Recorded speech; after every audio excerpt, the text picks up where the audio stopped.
kabar semuanya? Jadi kalau saya masuk nanti guru TK punya yel-yel sendiri, SD punya yel-yel, kemudian SMP punya yel-yel, ya. Bahkan security punya yel-yel, ya. Sehingga kalau ketemu kompak, ya. Nah, dibuatlah nanti sebentaran itu, ya. Tapi yang unik, Islami, dan membuat orang bersemangat. Nah, itu, ya. Baik, ini sesi yang harusnya kemarin, tapi karena ada satu dan lain hal saya tidak bisa. Jadi saya ingin memberikan motivasi untuk diri saya sebagai guru kreatif di tengah pandemi COVID, kan gitu.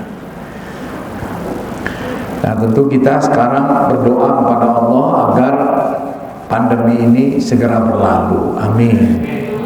Karena Jakarta masih merah, belum oranye, belum kuning, dan belum hijau. Jadi standarnya kota itu hijau, boleh SMA menyelenggarakan tatap muka dengan standar COVID, SMA, SMK, dan MA, Madrasah Aliyah negeri swasta. Kalau setelah 2 bulan dipandang bagus, SMP. Nah, SD dan TK itu kemungkinan Januari. Kalau sudah hijau, kalau masih merah, Allahu a'lam bishawab. Baik ibu bapak yang dirahmati Allah, ya, kita masih di pandemi. Dulu juga zaman Nabi ada di hadisnya, ya kan? Dari Aisyah, ia bertanya kepada Rasulullah SAW, ta'un, kalau sekarang COVID. Kata Nabi, annahu kana adaban. Zaman dulu ta'un, wabah adalah azab. Untuk siapa? Yang dikirimkan Allah kepada siapa saja yang dikehendaki olehnya. Berarti seluruh dunia kena. Kalau dulu cuma di satu tempat, karena sudah terkoneksi semuanya tertular. Tapi bagi orang mukmin dia rahmah. Faja'alahu rahmatan lil mu'minin. Tapi Allah jadikan dia sebagai rahmat bagi orang beriman, ya. Kalau yang lain azab, kalau yang orang beriman itu rahmat, gitu. Bayangkan 3 bulan di rumah, ya. Kalau rumahnya luas, besar, ada kolam renang, nah itu enak, ya. Kalau kecil, 5 orang anaknya, suami istri, ada mertua, ya. Malah cerewet lagi, astagfirullahaladzim. 3 bulan gak pulang-pulang, ya. Dia nanya kepada mantunya di satu sore, "Nak, ya mak, laki-laki siapa yang paling bahagia?" Kata mantunya, "Nabi Adam." "Kenapa mak? Kok Nabi Adam? Kenapa nak? Kenapa Nabi Adam?" "Dia nggak punya mertua." Gitu. Itu nyindir mertuanya. Tapi jangan, ya.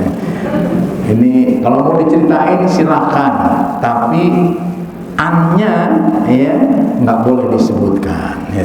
Ceritain aja matannya. Ini dari siapa ceritanya, Ustaz Dedi? Nah, itu nggak boleh, ya. Falaisa min rajulin yaqa'u ta'un. Tidaklah seorang yang sedang tertimpa ta'un fayamkuthu fi baitihi. Ada hadisnya, di rumah, stay at home, kemudian menahan diri di rumahnya, sabiran muhtasiban, bersabar dan mengharapkan ridho ilahi. Ya'lamu annahu la yusibuhu illa ma kataballahu lahu. Seraya menyadari bahwa ta'un COVID-19 tidak akan mengenainya selain karena telah menjadi ketentuan Allah untuknya. Kana lahu mithlu ajri syahid. Kalaupun kena lalu mati, syahid dia kalau ikhlas, ya. Bukannya aib gitu ya. Kalau sabar ini kan disebutkan perang ya kondisinya. Wama wahanu lima asabahum, tidak wahan. Wama dha'ufu, tidak lemah. Wama stakanu, tidak menyerah, tidak diam saja tapi bergerak ya. Sukun kan diam dalam ilmu tajwid ya. Wama stakanu wallahu yuhibbus sabirin. Wasta'inu bis sabri was salah. Ya, mintalah pertolongan kepada Allah dengan sabar dan salat. Wa innaha lakabiratun illa 'alal khashiin. Sesungguhnya yang demikian itu sungguh berat kecuali bagi orang-orang yang khusyuk, fokus, konsentrasi. Alladzina yadhunnuna annahum mulaqu rabbihim wa annahum ilaihi raji'un. Siapa orang yang khusyuk?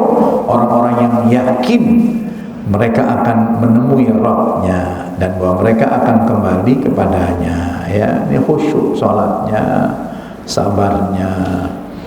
Ada yang tanya juga waktu Covid ya, apakah kita nggak kafir tuh karena lebih dari 3 kali nggak sholat Jumat, mengapa harus di rumah? Kan enak di masjid. Apakah sama pahalanya sholat di rumah dengan di masjid? Ya, sama. Ini hadisnya Warahul Bukhari ya, dikiaskan dengan itu. Bukhari meriwayatkan dari Anas bin Malik radhiyallahu an, dia berkata, kami pulang dari peperangan Tabuk, Ghazwatut Tabuk, ma'an Nabi, bersama Nabi sallallahu alaihi wasallam. Faqala inna aqwaman khalfana bil Madinah. Beliau bersabda, sesungguhnya orang-orang yang ada di belakang kami, belakang kita ya, di Madinah, mereka pengen ikut walaupun itu berat, perjalanannya sebulan, pulangnya sebulan 2 bulan paceklik.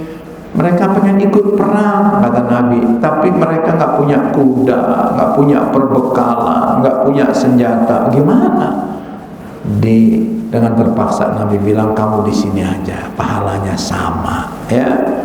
Masalah nasyibban wala wadiyan, kita tidak melintasi jalan-jalan di gunung-gunung berat, menanjak, panas, melintasi lembah, padang pasir, illa wa hum ma'ana, melainkan mereka bersama-sama kita, pahalanya sama tuh. Kita perang di jalannya berat, mereka di rumah, bukan mereka nggak ingin. Jabasahul udhr, mereka ditahan di Madinah karena udhur ya. Jadi sholat di rumah sama pahalanya gitu, karena udhur ya. Idul Fitri di masjid saya di depan rumah, sholat Idul Fitri, kita di rumah aja khotbah sendiri ya, lebih dari 4 orang saya khotbah, saya ngintip, rame banget ya. Sikap sahabat Nabi ketika ada wabah, ketika Amirul Mukminin ya, Umar bin Khattab menempuh perjalanan ke Syam. Ketika sampai di Sarah, Umar mendapat kabar bahwa wabah sedang menimpa wilayah Syam. Abdurrahman bin Auf mengatakan bahwa Rasulullah SAW pernah bersabda, bila kamu mendengar wabah di satu daerah, maka kalian jangan memasukinya. PSBB ya. Jadi yang di Madinah tempat itu nggak boleh keluar, yang dari luar nggak boleh masuk, yang di dalam nggak boleh keluar. Wa idza waqa'a bi ardin wa antum biha fala takhruju firaran minhu. Tapi jika wabah terjadi di daerah kamu, maka jangan tinggalkan tempat itu. Yang luar nggak boleh masuk, ada PSBB. Ini hadis Nabi sahih. Lalu Umar bin Khattab berbalik arah meninggalkan Sarah ya. Jadi kita memang ini tidak ada hubungan new normal dengan Covid. New normal itu adalah kebijakan pemerintah pusat yang ekonomi itu sudah ambruk, makanya tetap Covid dan Indonesia terus naik.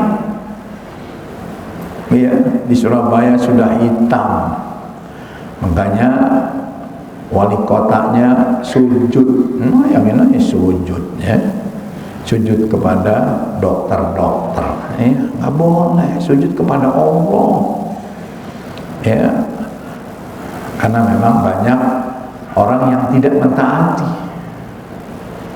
nggak pakai masker, ya, emang nyesel. Ya, ada tentara yang bersepeda pakai masker 60 km meninggal karena dia menghirup CO2. Naik sepeda pakai masker, hati-hati ya. Maskernya yang bagus kalau bersepeda itu kayak Batman ya. Batman itu tutupnya ke atas, hidung dan ini ke muka, nah, gitu. Makanya di Amerika paling tinggi juga itu ya, karena maskernya kayak Batman. Ya, menjadi guru kreatif di tengah pandemi COVID ya. Kondisi selama COVID PJJ menjenuhkan, Pak. Mending ya, waalaikumsalam warahmatullah. Pak Eva silakan. Kok Pak Eva? Namanya Pak Eva. Eva Nurmansyah dipanggil. Nah, Hafiz, insyaallah Hafiz 30 juz. Amin. Pencipta lagu Mars Azhari ya gitu. Biaya pulsa meningkat, target pembelajaran tidak tercapai. Ya, kemudian SD ini apa? Social distancing, physical distancing, membuat jauh persahabatan ya. Salamannya kayak Sunda, waalaikumsalam gitu ya. Sama kiai biasanya cium tangan bolak-balik, nih enggak gini, enggak sopan ya. Ya, menjadi guru. Nah, Ramadan menjadikan kita orang bertakwa. La'allakum tattaqun ya. Macet. Bisa. Orang yang bertakwa, orang yang kembali suci, amin, dan menjadi orang yang menang. Sebagaimana doa, ja'alanallahu wa iyyakum minal aidina wal faizin. Itu panjangnya doanya gitu. Semoga kita menjadi orang yang kembali kepada fitrah suci, karena diampuni man shoma ramadhana imanan wa ihtisaban ghufira lahu ma taqaddama min dzambi. Malamnya qiyamul lail tarawih, man qoma ramadhana imanan wa ihtisaban ghufira lahu ma taqaddama min dzambi. 10 hari terakhir, Allahumma innaka afuwwun karim tuhibbul afwa fa'fu anni ya. Beristighfar, tambah lagi Allahumma innaka afuwwun tuhibbul afwa fa'fu anni, maafkan aku.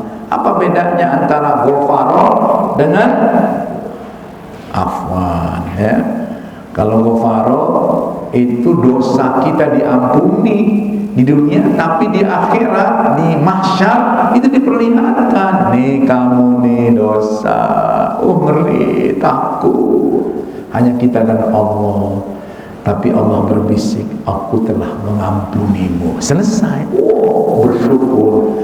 Tapi kalau afwan, ya afun tuhibbul afwa fa'fu anni, itu di dunia seluruh dosanya dihapus dan tidak diperlihatkan lagi di akhirat. Makanya perbanyak, walaupun Ramadan sudah berlalu, Allahumma innaka afuwwun tuhibbul afwa fa'fu anni, Allahumma innaka afuwwun tuhibbul afwa fa'fu anni ya. Yang kedua adalah faizin, yang sukses. Siapa orang yang sukses? Orang yang bertakwa ya. Innalil muttaqina, surat apa ini? Surat An-Naba ayat ke-31 ya. Innalil muttaqina mafaza, faizun, faizin, faiz, faizah. Ada faizah tuh. Ada, saya udah lihat gitu. Yang galak sama anak-anak enggak ya.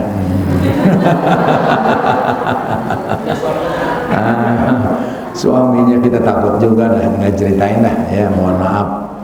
Semangat memberi ya, alladzina yunfiquna fis sarra'i wad dharra. Orang bertakwa itu mampu menahan emosi, sabar, atau bahasa lainnya kreatif, mampu memberi maaf, wal afina anin nas. Jika melakukan fahisyah atau kezaliman, dia beristighfar, wastaghfaru li dzunubihim wa may yaghfiru dzunuba illallah. Ya, kemudian tidak mengulangi lagi meneruskan kesalahannya. Orang yang bertakwa diistimewakan. Barang siapa yang bertakwa kepada Allah, wa may yattaqillah yaj'al lahu makhraja. Ya, Allah berikan jalan keluar, way out. Siapa yang di antara kita yang tidak punya masalah ya, dengan suami, dengan istri, masya Allah ya, dengan anak, dengan mertua, dengan tetangga, dengan rekan kerja, masalah, atau dengan diri kita sendiri, Allah berikan jalan keluar.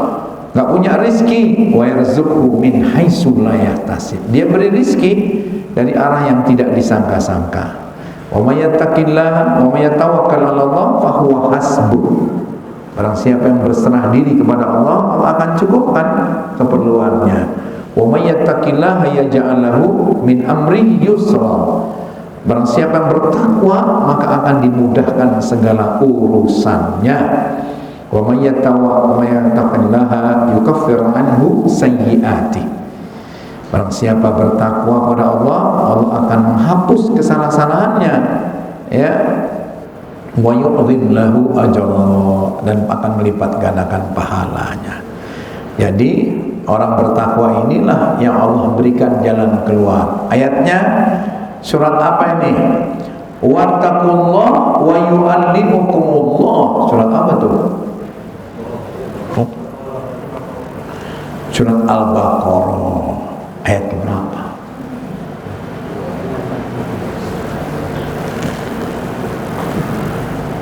Ayat yang paling panjang. Ayat nomor berapa? 282. Itu satu halaman tuh ayat itu aja. Kalau utang piutang harus ditulis, ada saksinya. Nah, itu urusan muamalah dengan manusia itu harus clear ya. Minjem, minta, ini bahasanya minjem tapi nggak balikin. Kalau 200.000 mah ikhlas Pak Ustaz, ini 20 juta. Bagaimana bisa ikhlas ya, kayak gitu ya. Oleh karena itu ditulis, nah, wa may yattaqillaha yaj'al lahu makhraja. Kemudian barang siapa yang bertakwa kepada Allah ya, akan diberikan ilmu. Apa bunyinya? Tadi wattaqullah wa yu'allimukumullah. Makanya para ulama alim ulama itu berilmu. Kenapa? Allah disuruh, ilmunya udah luar biasa. Bukan hanya ilmu akhirat, ilmu dunia. Coba siapa yang meletakkan dasar-dasar ilmu di dunia ini? Ulama. Coba kita lihat 7 ilmuwan muslim berpengaruh karena kreativitasnya. Ya. Ilmuwan muslim meninggal jejak sunnah hasanah sampai hari ini. Ya, masya Allah. Tuh lihat tuh, ya, teropong bintang mereka. Jadi bukan hanya berzikir pakai tasbih subhanallah subhanallah subhanallah subhanallah ya, istrinya 4, bukan itu saja, tapi dia ilmuwan. Siapa diantaranya? Ya, Ibnu Sina. Orang Barat menyebutnya Avicenna. Ulama, orang bertakwa. Tahu nggak dia hafal Quran? Usia berapa? usia 5 tahun hafal 30 juz. Bapak ibunya siapa? Oh, Pak, ini yang udah hafiz Quran, yang nyetor sama Syekh Mahmud baru 2, kan gitu, takut, gitu, nggak hafal banget, gitu, ya udah lupa sebagian, baru Suaidi sama Ustaz Ardian, yang lain-lain 30 juz ngakunya, hafalnya 8 juz gitu ya, nggak diulang-ulang. Harusnya dipertahankan. Orang yang paling berdosa orang yang udah hafal Quran lalu dia lupa, itu ya. Nah, ini beliau lihat tuh, bapak kedokteran, 2 karyanya ini luar biasa. Terus kalau kita luka, robek, yang menemukan benang jahit untuk menjahit luka berapa jahitan, sesar berapa jahitan, itu benangnya yang menemukan orang ulama yang namanya Az-Zahrawi, subhanallah, kemudian Al-Khawarizmi, gitu. Dialah yang menemukan algoritma dan angka Arab. Angka yang kita pakai itu angka Arab. 1, 2, 3, 4, 5 sampai 9, lalu ada 0 titik. Itu angka Arab. Dulu ada angka Romawi, mereka nggak bisa ngejumlahin ke bawah. Coba 135 angka Romawinya 100 berapa? C 30 X 5 V tambah 125 C XX V tambah 13 X 111 keren, jumlahin bisa nggak? Gak bisa. Yang bisa angka Arab, dia nemukan. Subhanallah, teknologi langsung berubah, dan menemukan algoritma sistem penomoran. Algoritma ini adalah cikal bakal. Nih kata siapa? Bukan kata saya. Tuh kata yang menemukan Facebook siapa tuh? Mark Zuckerberg. Itu susah ya. Apa katanya? Saya heran ada orang-orang yang terlalu mengidolakan saya dengan Facebooknya, miliarder. Padahal saya sangat mengidolakan ilmuwan Muslim Al-Khawarizmi. Karena tanpa algoritma dan aljabar, maka jangan pernah bermimpi ada Facebook, WhatsApp, BBM, Line, Twitter, bahkan komputer. Kata dia itu, bukan kata saya. Jadi yang menemukan ini kan sunnah hasanah. Kalau nggak ditemukan itu nggak bisa. Kan ilmuwan kreatif. Coba siapa lagi? Abbas Ibnu Firnas. Bukan Dwight bersaudara yang menemukan pesawat terbang abad 20. Tapi siapa? Umat Islam, ulamanya. Tahun ke-9 Masehi. Bayangkan 9 ini abad 20. Duluan mana? 11 abad kemudian baru Dwight bersaudara. Itu yang terkenal. Padahal Abbas Ibnu Firnas ini ditutupin oleh Barat. Nah, tugas ibu-ibu lah menggali bapak-bapak biar mereka anak kita tuh bangga, gitu. Maka kelas 1 SD, kelas 1A namakan Abbas Ibnu Farnas. Sampai 1 kelas 1B Ibnu Sina, gitu. Ada gambarnya di pintu besar, dan seterusnya, gitu. Siapa lagi? Ibnu Al-Haisam, penemu optik, subhanallah, bapak optik modern. Coba lihat tuh, ya, Meiji Hibinium, ya, itu kan yang nyiptain siapa? Dia. Contohnya barat, sinar 1 diurai jadi 7. Meiji Hibinium, merah, terus jingga, ya, kuning, Meiji hijau, biru, nila, kemudian itu diurai, 1 sinar jadi 7 warna. Beliau pakai optik.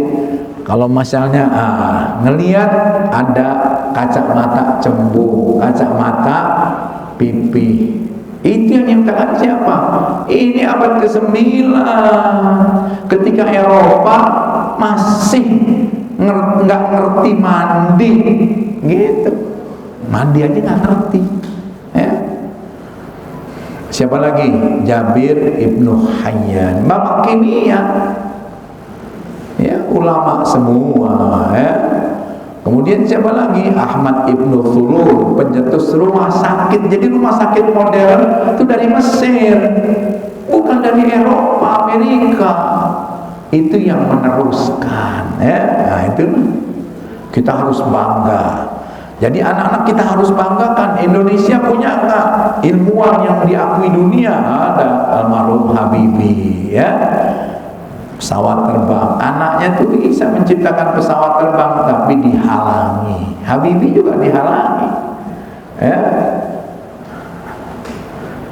Dialah, kalau pesawat berkecepatan 800 km per jam itu retak karena ada tekanan.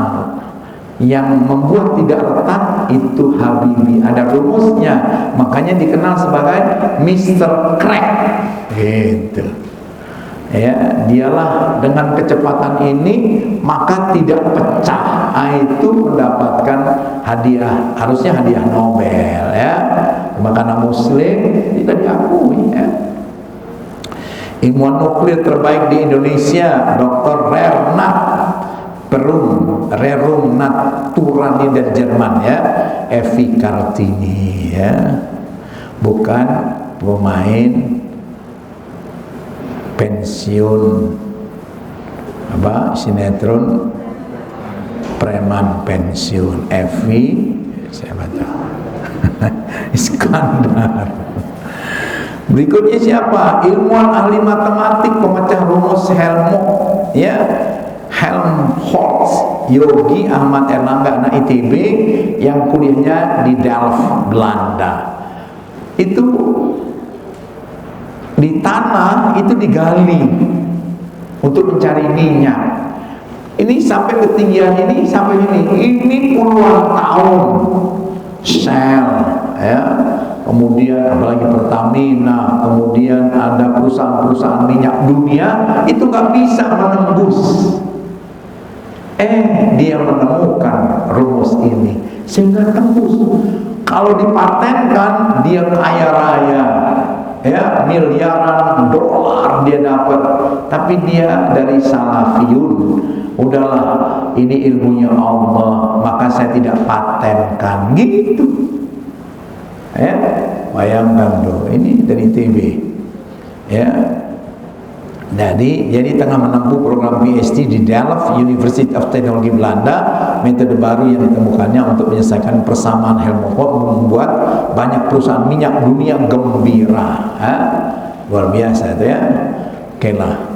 Ilmuwan Indonesia pencetus aeronautika, Insinyur Adi Rahman Adiwiso, ya. Itu bacalah siapa mereka. Dan terakhir yang pakai 4G ini sunnah hasanah dia, ya, PhD di Jepang, ya, gitu. Masya Allah. Nah, kreatif inilah kreativitas. Ya, siapa tuh namanya, si Alex tuh bisa diarahkan, gitu, dipantau, ya. Kemana masuk SMA, pesantren, SMP-nya dipantau. Entar lulus masuk mana nih? Masuk SMA pesantren juga. Lulus masuk mana nih? Masuk ITB enggak? Dipantau. Hafal 30 juz, Alex. Kemudian namanya Alex, bagus kan? Alex hafal Quran. Ya. Biasanya Alex enggak, ya kan? Itu. Ya tanya aja ke emaknya, namain Alex, ya. Tantangan dunia pendidikan di era revolusi industri 4.0 dan society 5.0. Apa sih itu Pak Ustadz?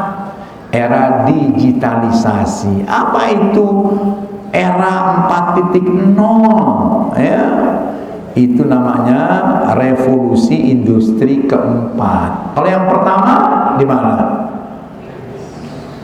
Di Inggris. Ya, ditandai dengan apa? Ditemuin mesin uang, gitu. Dan seterusnya tuh baca yang keempat aja kelamaan, ya. Society 5.0 masyarakat, era 4.0 adalah kelompok masyarakat sekarang yang terhubung dalam jaringan teknologi dan informasi. Makanya yang tidak baca medsos, ya, ketinggalan informasi, ya. Emang ada? Ya Allah, itu udah viral apa sih? Ya ilah, giniin aja, gituin. Kan ngerti banget. Kalau dia jenggotan, tarik jenggotnya. Sedangkan masyarakat 5.0 merupakan kelompok yang menerapkan teknologi yang berfokus pada kehidupan manusia, yang berlandaskan pada kebiasaan masyarakat 4.0. Nah, ibu-ibu, kata Mendikbud, Pak Mendikbud, ini berlanjut nggak PJJ kalau sudah tatap muka? Tidak ada berhenti. Gitu. Ini akan kosong, ibu-ibu. Sekolah-sekolah akan sepi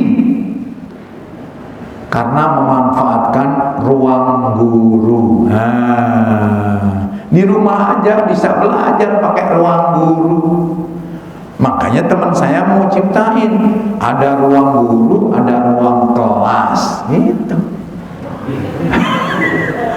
Bapak mesti ciptakan sendiri, ya. Teman saya belum di launching nih ruang kelas. Sekarang memang mereka lagi bakar duit miliaran, ya.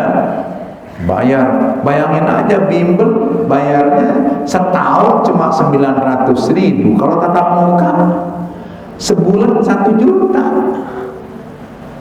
Kalilah 7 bulan. Anak saya dulu haura 8 bulan 8 juta. Ini setahun. Bimbel ruang guru 900.000. Jenius menciptakan lagi. Gitu.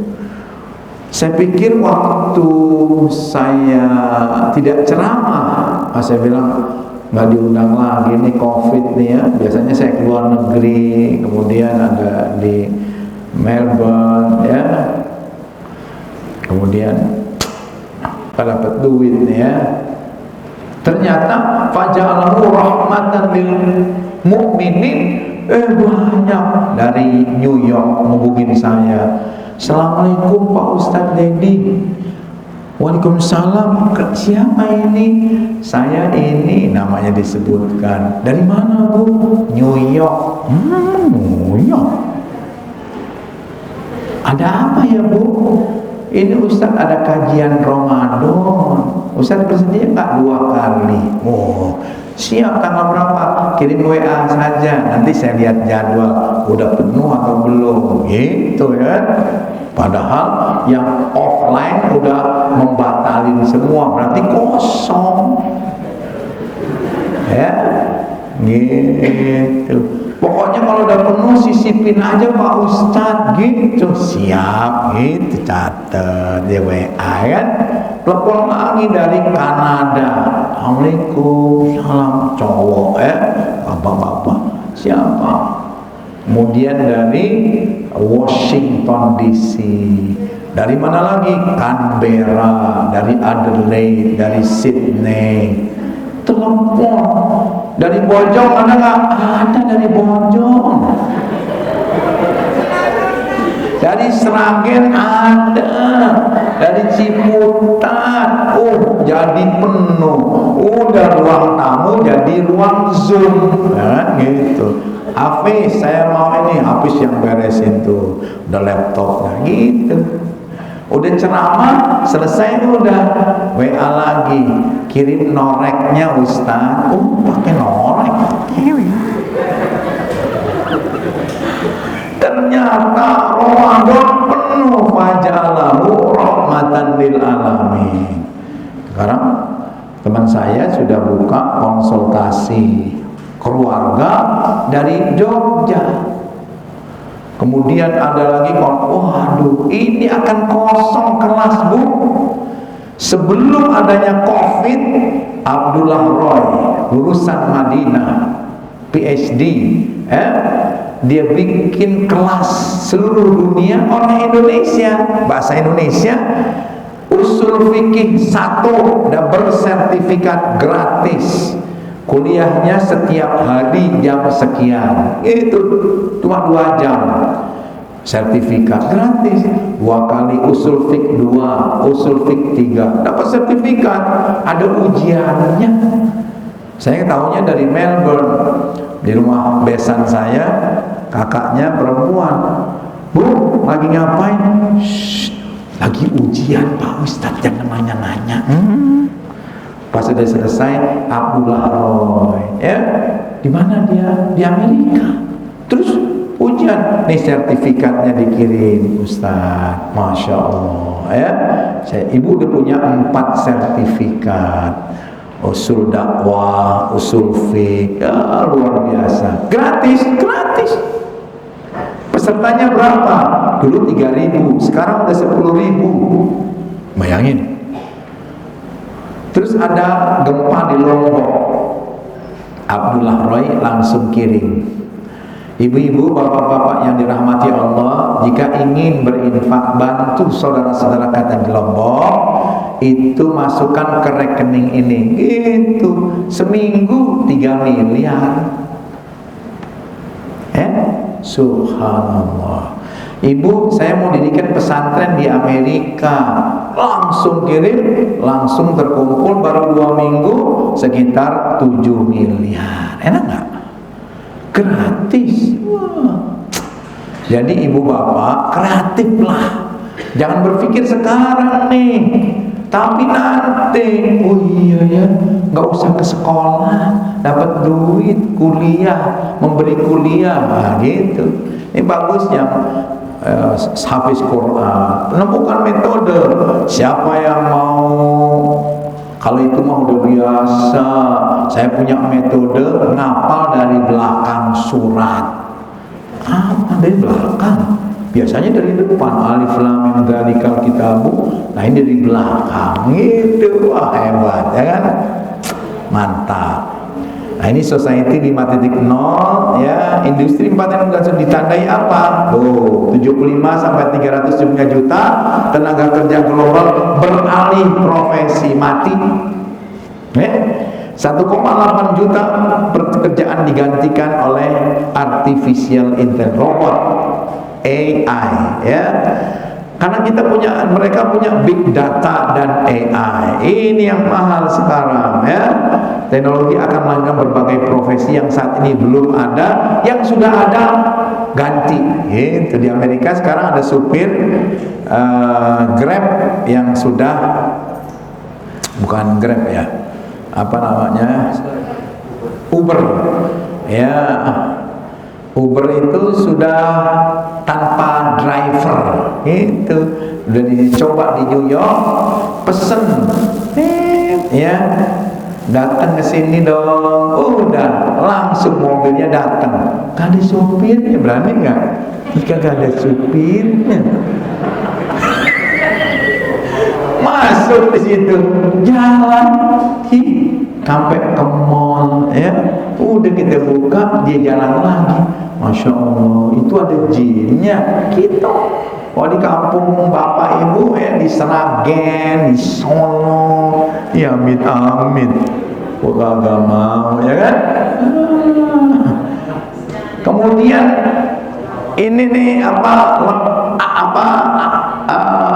kulkas kosong, buah, susu, ini segala macam, telepon ke, kalau kita Alfamaret.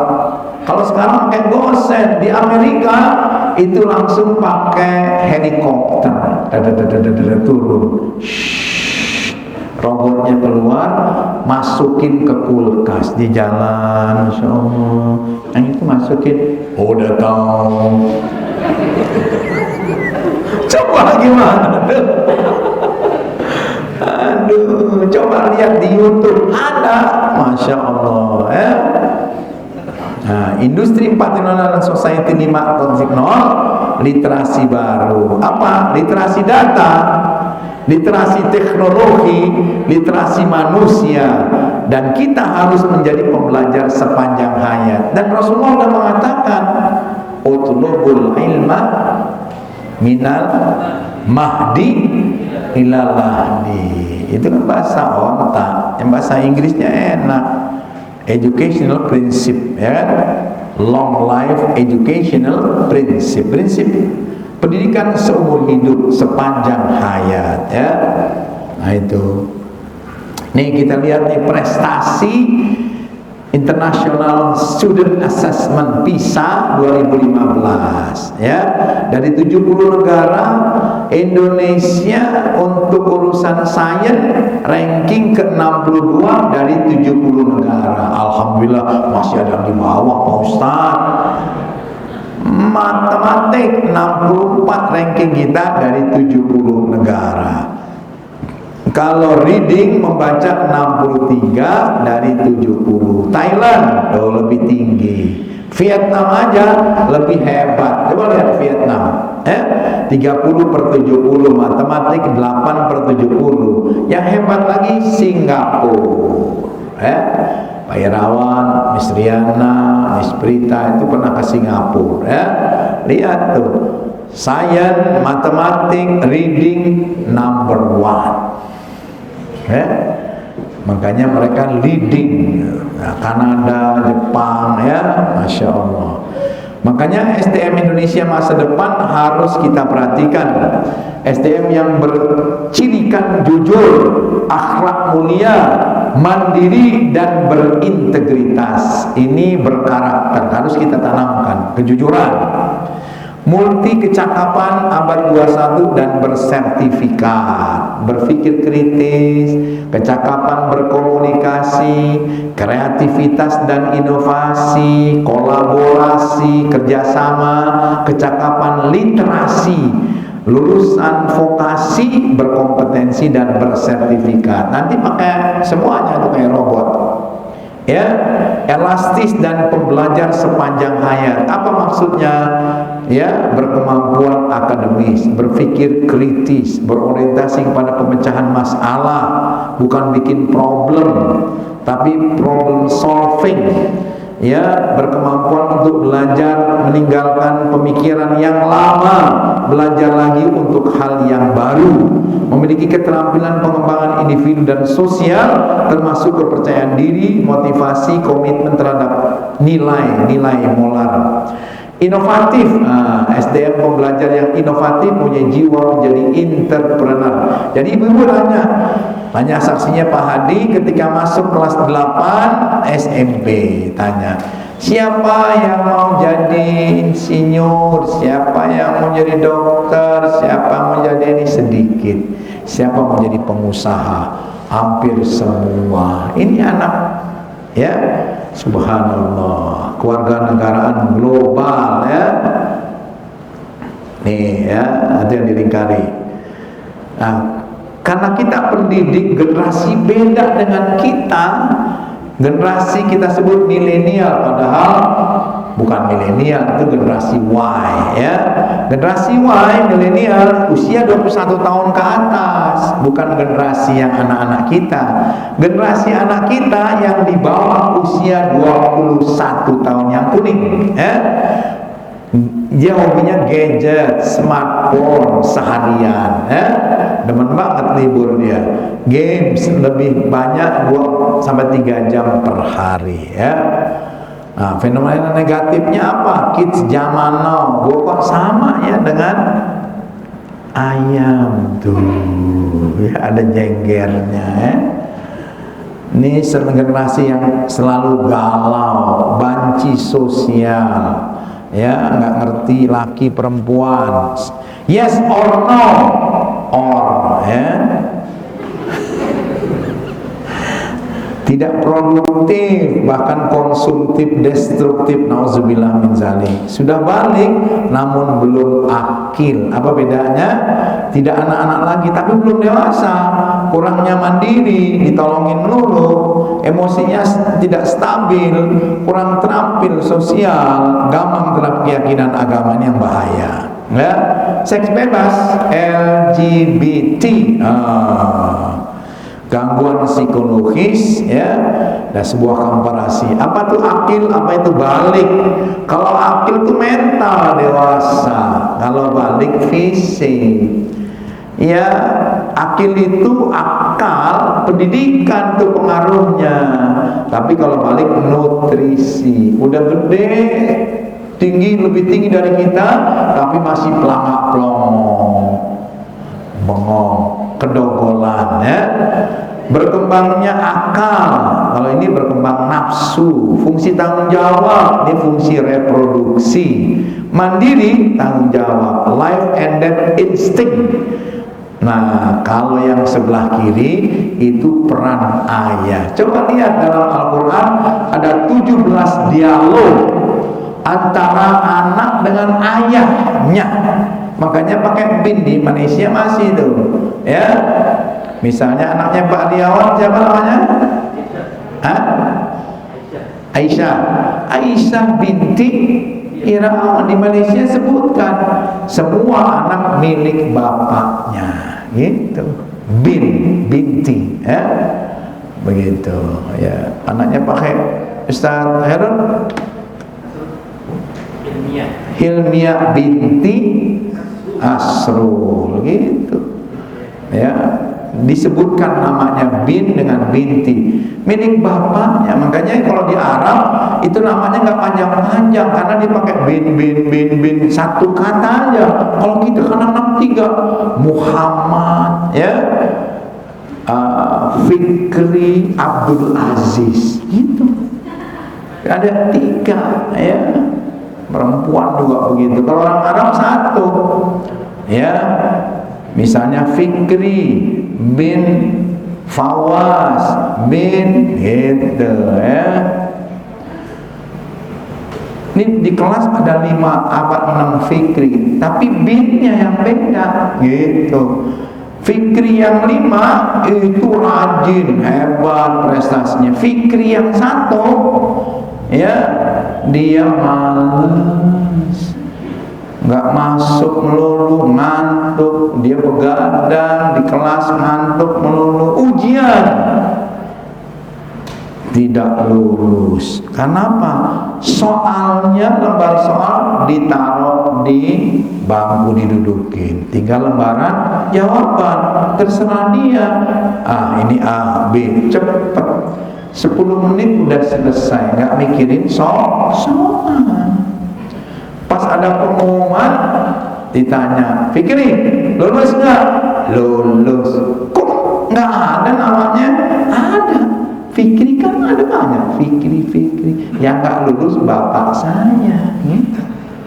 Kalau ini Fikri bin Irawan, Fikri bin Suaidi, Fikri. Yang nggak ada Fikri bin Famas. Kalau Fikrinya lulus, kata dia. Binnya bapak saya nggak lulus.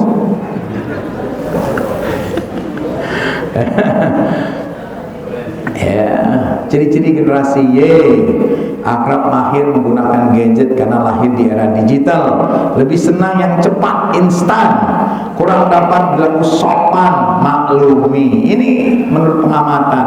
Kreatif, short thinker, berpikir pendek, cenderung permisif, serba boleh, tapi multitasking, bolehlah dia, ya. Kemudian generasi milenial lebih memilih pekerjaan yang bermakna daripada gaji besar, pekerjaan kurang loyal, lebih fleksibel dalam pergaulan, mementingkan kebersamaan, solidaritas, eksis secara sosial, berpikiran lebih global dan terbuka. Tuh, dari 10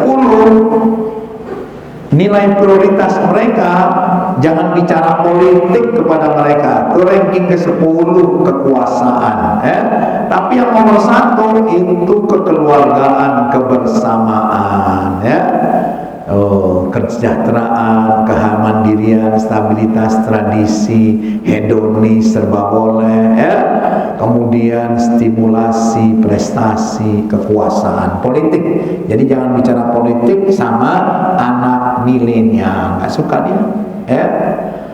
Generasi Z memiliki ambisi yang besar. Nih untuk di bawah 21 tahun nih lebih menyukai dunia entrepreneur, ya kan, pengusaha, lebih detail, lebih individual.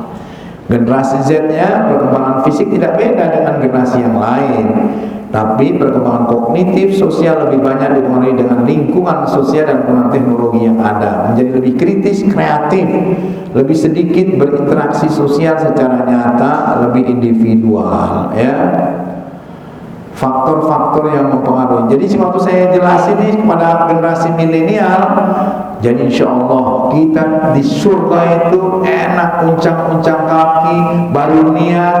Kalau orang ketahui, ya Allah enak kali ongol-ongol, datengin tuh, Masya Allah, ya saya pengen ini gitu, datengin. Terus yang ngaji dengan saya tuh nanya, Pak Ustadz, di surga nggak enak ya? Saya suka kerja. Ya Allah, udah deh, ya. Dan uncang-uncang kaki doang nggak enak, kata dia gitu. Saya hobinya kerja, Pak Ustadz. Ya udah deh, nggak usah diskusi deh. Ya lihat beda ya. Ya, faktor yang mempengaruhi gadget, narkoba, pornografi, kenakalan remaja. Ini hati-hati. Makanya lihat temannya. Jadi kalau wawancara, siapa teman akrabmu, nomor HP-nya berapa, apal dia, sukaannya apa, gitu. Itulah agama dia. Dia akan ikutin tuh. Teman kamu, teman lain kamu siapa, teman gadget kamu, nah gitu-gitu ya. Nah, peran orang tua dan guru agar dapat menanamkan nilai-nilai Islam pada generasi Z. Orang tua harus paham terhadap terlebih dahulu nilai Islam, harus belajar dan belajar. Orang tua, guru, praktekkan dalam kehidupan nyata sehari-hari, menjadi teladan, bentuk kebiasaan-kebiasaan yang baik, mutabaah, evaluasi. Berusaha kalau guru, orang tua menjadi teladan, sekaligus partner, membangun komunikasi efektif, jujur, terbuka, empati, asertif. Apa tuh asertif? Siapa yang tahu asertif? Asertif itu tidak munafik. Apa yang dia rasa, dia katakan. Nah, itu asertif. Kamu mau pergi ikut kita nggak? Kemana? Ke ini, apa namanya itu, mukhayyam Quran. Saya nggak suka. Dia itu asertif. Tapi dia ikut, bete, nggak ikut. Nah, itu nggak asertif. Apa yang di sini diungkapkan, iya, tidak, itu asertif, jujur, tidak munafik. Menanamkan karakter positif, mengerjakan keterampilan, menyelesaikan masalah. Jangan lupa untuk mendoakan mereka dalam kegiatan dan kesempatan. Ingatlah generasi milenial itu 3 cirinya: kreatif, connected dengan wifi, dengan paket internet, dan kolaboratif. Makanya kita harus bisa melakukan interaksi dengan mereka, berikan ruang bebas, tapi ada disiplin di antaranya. Jadi memang kita harus memegang, kata Rasulullah, memegang bara. Tip mendidik generasi Y dan Z, bangun dan didik dengan agama, yang make sense tapi pelan-pelan. Bangun kelekatan, bonding, dengan mereka. Ya, pandanglah mereka sebagai orang yang memiliki potensi berkembang, jangan fokus pada kelemahannya, kesalahannya.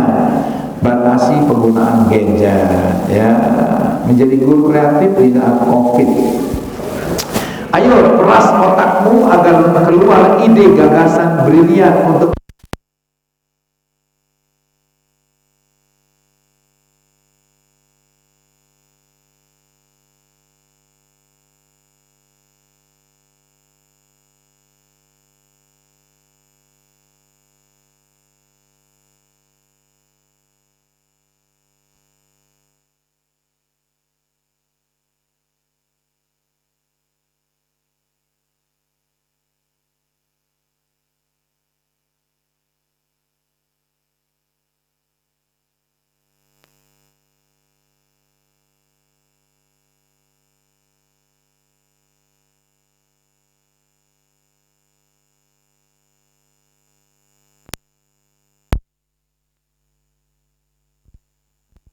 itu penting. Makanya kita punya ruang kerja sendiri yang nggak diganggu. Kita mau ngomong sendiri kan, nggak ada yang lihat, ya kan?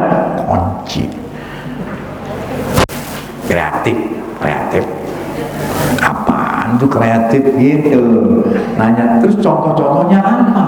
Itu bertanya berkali-kali, nanti Allah jawab berupa ilham. Kadang-kadang lagi di kamar mandi, baru buka-buka, dijawab sama Allah.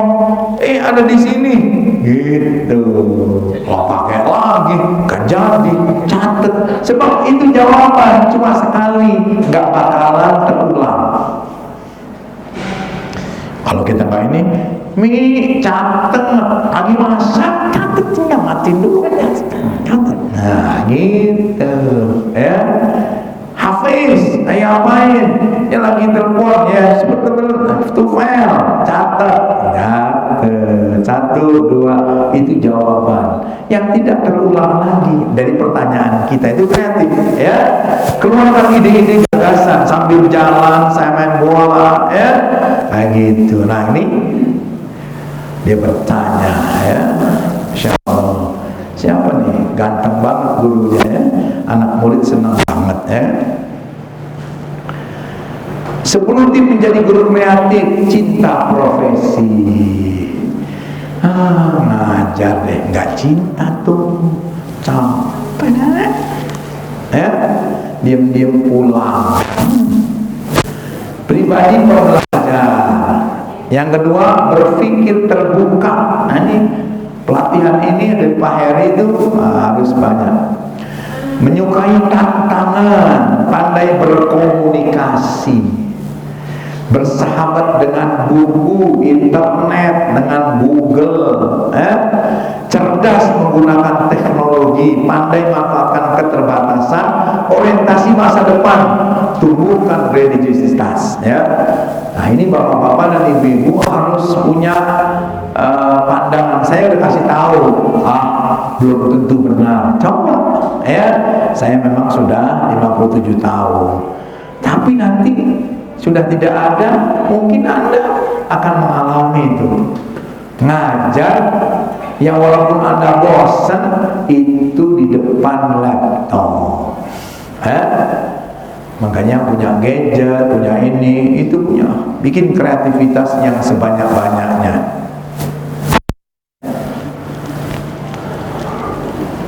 Guru kreatif dimulai dari mana? Oh ya, to create. Create apa artinya? Mencipta, ya. To create, mencipta, ya. Bagaimana kereta api itu idenya dari mana? Dari ulang, panjang, ya, ada nyanyian, ya kan? Kemudian kalau misalnya pesawat terbang, chopper, namanya sampai sekarang chopper. Apa itu chopper? Apa itu chopper? Helikopter. Chopper itu dari apa? Dari capung. Itu sampai sekarang orang barat nyebutnya chopper. capung. Coba kan sama. Kalau pesawat ini landasannya mesti panjang, tapi bisa nggak cuma bulat gitu tulisannya helipad, turunnya gini, capung. Itu ide. Dari capung timbul ide. Kemudian kalau kita menyerang pakai yang namanya dababah tank, Arab ya, dababah tank. Tapi supaya nggak kelihatan gimana, itu diciptakan. Kalau bolakannya pohon, ini kayak apa? Binatang yang suka baik bunglon, itu pakai dipencet belakangnya pohon, itu kelihatan kayak pohon, jadi ada ininya, nggak kelihatan. Itu ada puluhan dababah menyerang, itu diciptakan kayak bunglon, belakangnya coklat dia coklat, belakangnya biru dia biru, itu kayak bunglon ada. Jadi ketika tentara itu nggak melihat, pas itu dibom, itu menang. Nah, itulah kreatif, itu inspirasi, latihan, perlu mimpi. Ya, Anda harus mimpi. Oh, pelatihan guru kreatif, produktif dan inovatif tuh, ya. Ore, kerjasama KPI, YDSF, Yayasan Dana Sosial Al-Falah, Surabaya ini, KPI, ya. Guru kreatif dan inovatif di era digital, Dedi Martoni, bukan, ya. Dwi Tagama, ya, IPB Bogor, ya, itu. Tuh lihat hasilnya, ya, Masya Allah. Tuh sampai begitu dia tuh. Ya, ngajarin kreatif, ya, di kebun juga bisa belajar, ya, memotivasi agar kreatif di saat COVID, memaksa dalam tanda petik anak agar keluar ide-idenya, gagasannya, ya. Jadi bertanya, siapa yang bisa menjawab? Punya nomor rekening, ditransfer 100.000, saya gitu. Kalau waktu ceramah, nih Pak Ustadz, anak ABG milenial nih, terus tentang apa yang enak Pak Ustadz ceramah di Zoom? Generasi terbaik, gitu aja, ya, dalam Al-Quran dan hadis Nabi serta sahabat serta tabi'in, tabi'ut tabi'in. Oke, panitia sediain ya voucher 10. Siapa Ustaz? Gitu. Yang bisa menjawab setelah materi disampaikan dapat hadiah menarik, gitu. Serius dia. Wah, dengarkan. Selesai pertanyaan pertama, boleh tunjuk tangan di layar oleh hostnya, ya. Itu subhanallah, ya. Ini Raffi. Jadi kita harus pakai ini enggak ditutupin, layar enggak dibuka, ya kan, video kemudian enggak dipencet, kemudian suara di mute. Kita ceramah lucu, nggak ada yang ketawa, nggak enak, ya. Tuh di mute tuh, holy mute, tapi dibuka masih mendingan. Ini sudah di mute, kemudian videonya nggak dibuka, cuma hurufnya aja J, aduh, I, ya, R, aduh, ya. Kita gimana? Itu tidak beradab. Harus buka. Kalau enggak saya tutup nih, gitu, buka semua. Sebab enak aja dia dengerin makan bakso. Ya, kita cuap-cuap dia enak, kakinya ke atas. Ya, nggak sopan nih, ya. Nah, dimulai dari tantangan pertanyaan kayak wartawan. Wah, apa yang saya mau sampaikan? sampaikan. Kenapa itu materinya? Ya, siapa aja tuh idenya, dan sebagainya. When, kapan, where, how, bagaimana, gitu. Ide, ya. Ini kan kreatif nih, nyatet kayak gini, research, ya, analisis, brainstorming, ya. Kemudian ada strategi, ada melakukan, gitu. Ini bahasa Inggris, ya. Nah, makanya udah ketemu, tadi udah ketemu, ya. Nah, itu dia, saya sudah ketemu ini, insya Allah. Pengajarannya gimana nih? Ngajarin mind mapping. Anak-anak nih perhatikannya di gambar, mind mapping. Ya, ada rencana, ya, ada kreativitas, produktif, ya, collaboration, kerjasama. Ya, rencananya apa? Project, tujuannya, strateginya kayak mana? Keuntungannya gimana? Overview, easy to memorize, simple, fast and fun. Kalau pakai ginian, collaboration, ada teamwork, ada sharing, ya. Kemudian ada productivity, produktif, ya, dan intuitif, ya, dan seterusnya. Nah, ini pakai mind mapping, jadi udah kelihatan. Digambarkan lagi, misalnya apa? Ini contoh yang lain lagi dari mind mapping. Mind map, peta pikiran yang ada di kepala kita tuangkan. Guru Digital ID.id, ya. Ini ide pertama, ini timbul ide kedua, ide ketiga, ide keempat. Kalau ada planning, A, plan B, plan C, plan D. Makanya kalau anak, nah kamu lulus SMP mau masuk SMA mana? Planning 1 SMA 1, planning 2 SMA ini, SMA ini. Swasta? Iya, SMA ini. Atau saya langsung lab school. Coba cari berapa, tanyain uang masuknya 40 juta. Ibu punya enggak? Gitu. Plan B, plan C, plan, nah gitu, ya. Sehingga harus ada. Jadi anak harus jangan pokoknya masuk situ, kalau nggak masuk nggak sekolah. Nah, itu jangan. Jadi kita ajarkan, kamu pengen ini, aduh nih, ini gitu, ya. Contoh-contoh mind mapping banyak. Coba wal asri, demi masa, demi waktu. Tuh lihat tuh, waktu bisa dijabarkan, apalagi pakai ayat, ya. Lihat, menarik nggak? Menarik.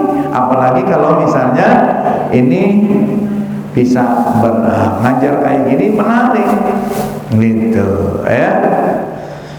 Atau apa itu COVID-19? Ya.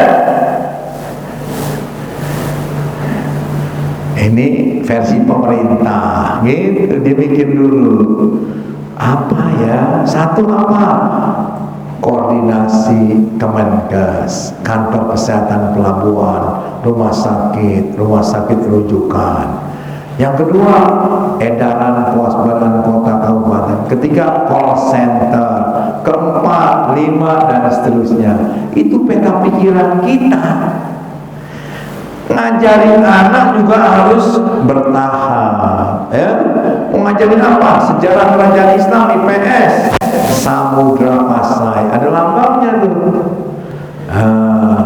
Ini, ya, dari sini kemana? Orang dengan lihat ini, nah itu kreatif, ya, menciptakan hal-hal yang menarik. Ini apa nih? Ini tentang sel darah, ya. Apa itu sel darah? Ada eritrosit, leukosit, trombosit. Leukosit itu terdiri dari apa? Ada neutrofil. Ini buat SMA, ya. Apalagi ini kesehatan. Aduh, saya kena tuh diet, ya kan? Tuh diet. Udah diet nggak bisa, ya. Ramadan turun turun 3 kilo, pas Ramadan naik 4 kilo ya. Dia health gimana? Latihan pakai apa ya? Warming up. Sekarang bersepeda. Siapa udah punya goes sepeda? Rojaya. Rojaya sepedanya aja 7 juta. Mantap, kok nggak usah tahu. Masya Allah. Juragan kontrakan tinggal gini doang, ada 10 pintu, sejuta. Ini beli sepeda. Jangan lupa bayar pajak. Itu 7 juta menurut kita mahal. Sepeda isi 2-3 juta, sepeda gunung 4-5 juta. Teman saya Avanza berapa sekarang harganya? 250 juta. Dia 270 juta sepeda gunung. Masya Allah. Coba lihat sepedanya 270. Masya Allah. Itu kalau hobi ya, dan punya duit ya. Ngapain kata kita, mendingan beli Grand Max ya.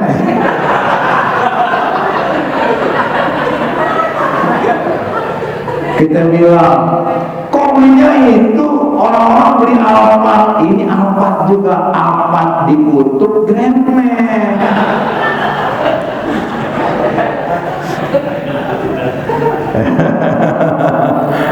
Liburan keluarga, anak-anak mau kemana? Mau jalan-jalan kemana? Nah, lagi COVID. Kalau ini lagi nggak COVID, mau kemana? Taman, waterpark, mall, pantai. Bikin aktivitasnya apa? Berkuda, renang, belanja, main bola. Perlengkapan yang perlu dibawa apa? Orangnya siapa yang ikut? Kan enak, sederhana. Kalau misalnya tulis surga, apa itu surga? Ayatnya berapa? Hadisnya apa? Ya, siapa orang-orang yang mau masuk surga? Cirinya apa? Gak bisa lah pakai ginian. Kreatif, menarik. Atau membuat pantun, ya. Nana buat pantunnya gitu. Siapa suka udang basah, jangan makan sama durinya. Durinya langsung waktu saya ceramah gini, ada mantan wali kota Nur Mahmudi. Udang gak ada durinya Ustaz, jetreak gitu. Ya udah, jangan makan sama cangkangnya, diem dia ya gitu. Dunia sedang resah dengan adanya wabah corona gitu ya. Ngarang aja bebas kok ngarang ya. Paus beluga terpental ke atas sampan, ikan gabus terlempar di bulu mangsa. Virus corona berasal dari Wuhan, terus menyebar ke penjuru dunia ya. Ikan patin, ikan lohan, tak disangka enak rasanya. Para pemimpin dunia kewalahan bagaimana cara menghentikannya ya. Masya Allah. Ikan buntel renyah dimasak, rapuh dimakan dengan tulangnya. Korban meninggal sudah banyak, membuat kita berduka ya. Dan sebagainya lah, banyak lah ya. Menugaskan membuat karikatur. Karikatur. Udah new normal, makan ketoprak jauhan ya. Bang, ini yang masak lainnya. Enggak, saya sendiri. Kacangnya kali beda. Enggak, tahunya. Emang kenapa? Kok agak beda ya? Yang ini iya bang, biasanya sedap enak. Apa sih yang menyebabkan? Itu gara-gara corona, sering cuci tangan, katanya gitu.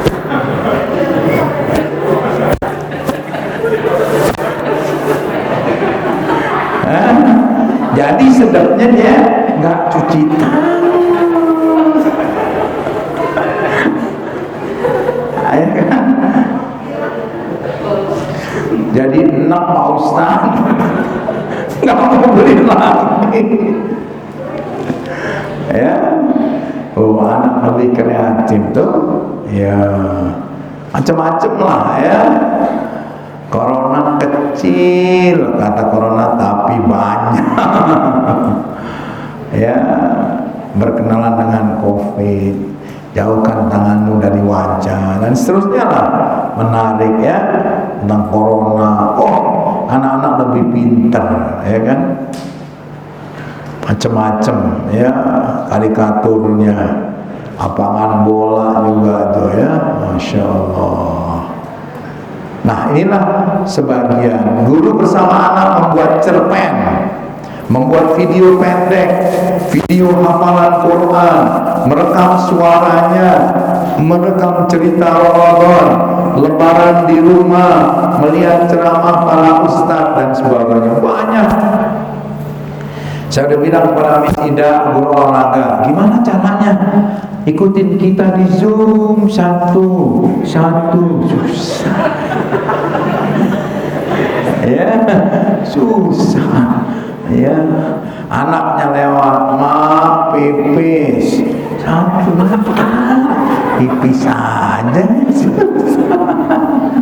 Ya, makanya kita rekam sendiri kayak gitu. Pak Adi, saya mau rekam nih 3 menit itu, atau survei dulu mana murid SD yang dia ajar kelas 4, 5, 6 misalnya, itu yang punya sarana olahraga di rumah. Kan ada itu yang basket, potret, kolam renang, atau halaman luas, atau bahkan buat main bola. Terus berapa persen yang nggak punya lapangan bola, nggak punya lapangan olahraga, tapi di rumah ada sepeda statis, kemudian treadmill, ya, apa lagi, macam-macam. Udah, yang nggak punya apa-apa, catat, oh ini. Nah, bagi yang punya olahraga kan Penjaskes, pendidikan jasmani dan kesehatan.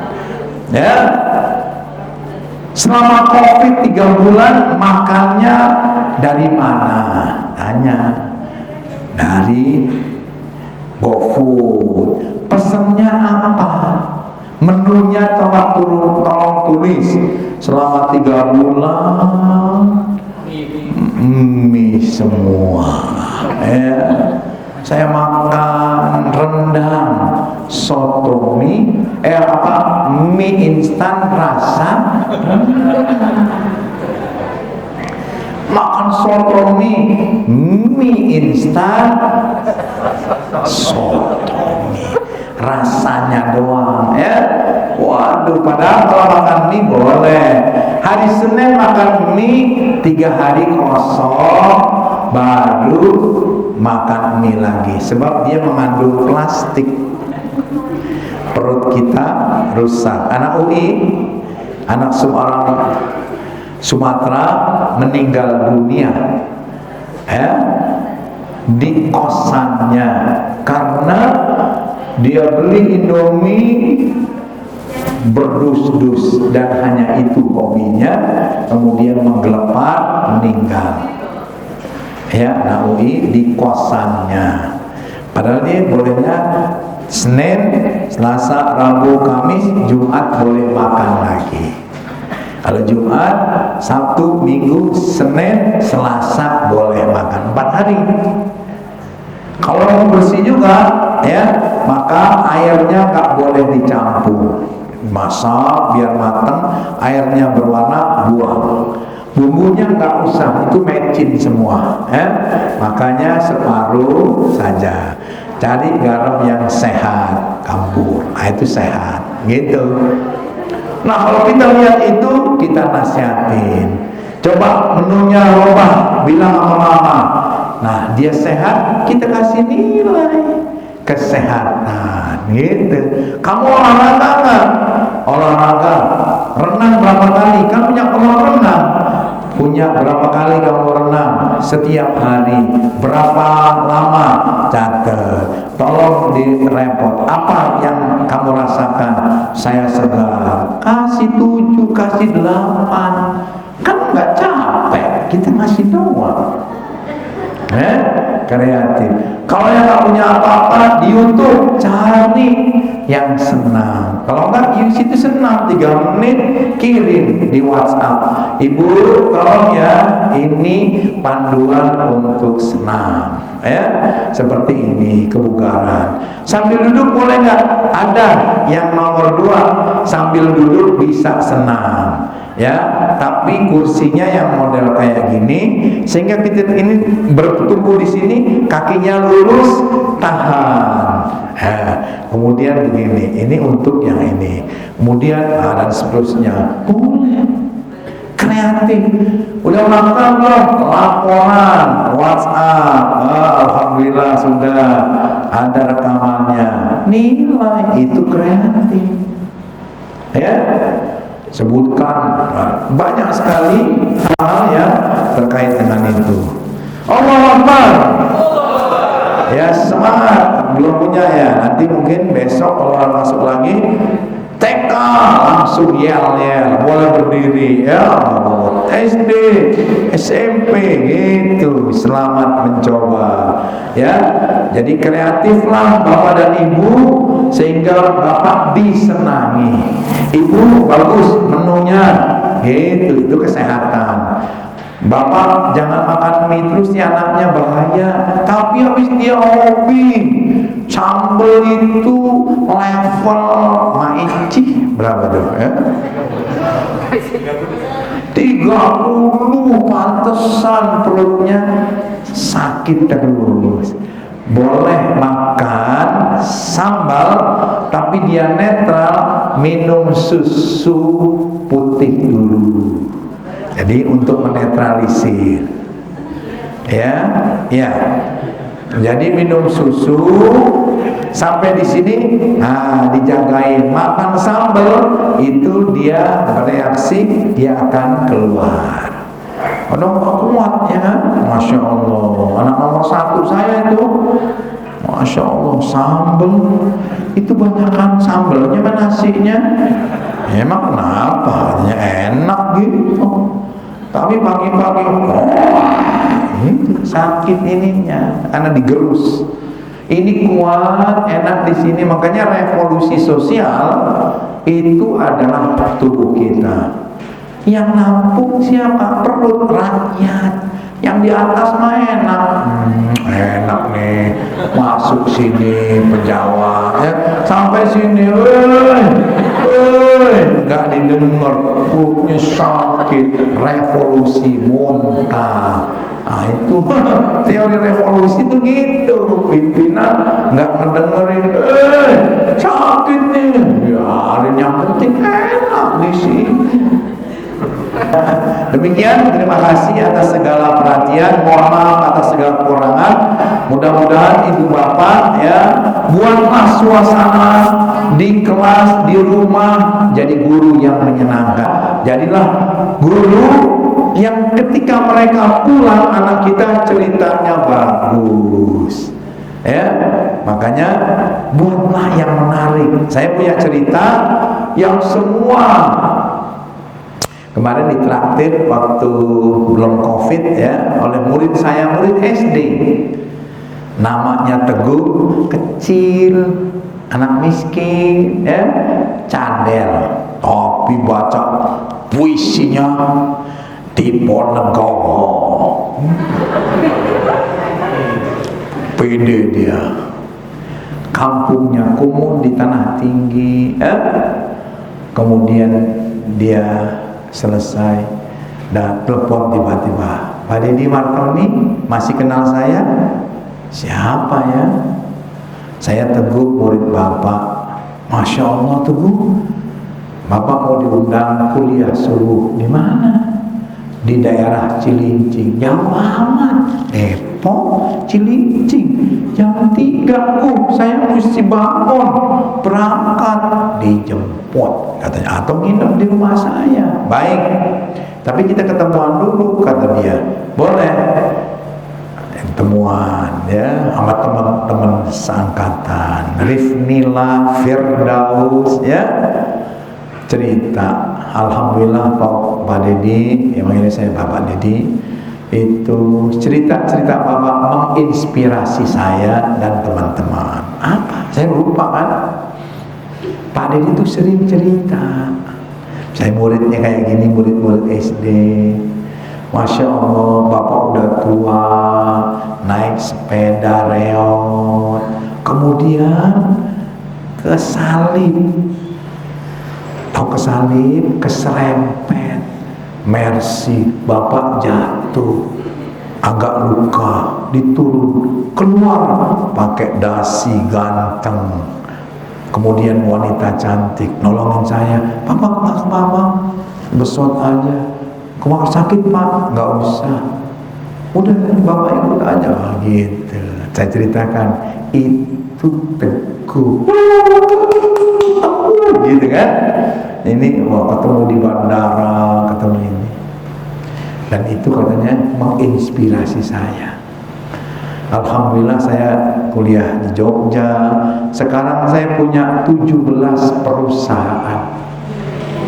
Masya Allah.